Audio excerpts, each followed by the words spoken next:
అదరగొట్టే కారం రంగు రుచి ఆచి కారం పొడి. తెలంగాణ పంచాయతీ ఎన్నికల్లో చిత్ర విచిత్రాలు కనిపిస్తున్నాయి. సర్పంచ్ పదవి కోసం ఉన్నత స్థాయి ఉద్యోగాలను కూడా వదిలేసుకుంటున్నారు కొందరు. ఏకంగా విదేశాల నుంచి వచ్చి మరి సర్పంచ్ ఎన్నికల్లో పోటీ చేయడం ఆసక్తి రేపుతుంది. తెలంగాణలో స్థానిక సంస్థల ఎన్నికలను కొందరు ప్రతిష్టాత్మకంగా తీసుకుంటున్నారు.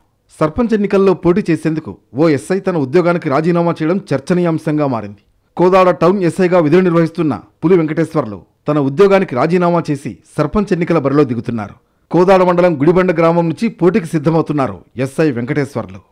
కరీంనగర్ జిల్లాలో ఓ సాఫ్ట్వేర్ ఉద్యోగిని లక్షల్లో జీతం వదులుకుని పంచాయతీ ఎన్నికల బరిలోకి దిగింది.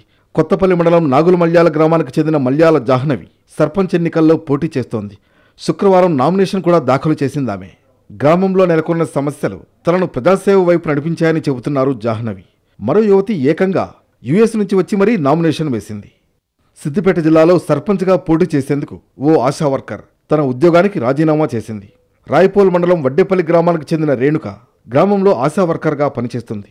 సర్పంచ్ పదవి బీసీ మహిళకు రిజర్వ్ కావడంతో రాజీనామా చేసి సర్పంచ్గా పోటీ చేయాలని నిర్ణయం తీసుకుంది. మరోవైపు మహబూబ్ నగర్ జిల్లా సింగాయపల్లిలో కూడా ఓ మహిళ తన అంగన్వాడీ ఉద్యోగాన్ని వదులుకుంది. సర్పంచ్ ఎన్నికల్లో పోటీ కోసం అంగన్వాడీ టీచర్ ఉద్యోగానికి రాజీనామా చేసింది హరిత. సింగాయపల్లి సర్పంచ్ అభ్యర్థిగా నామినేషన్ దాఖలు చేసింది.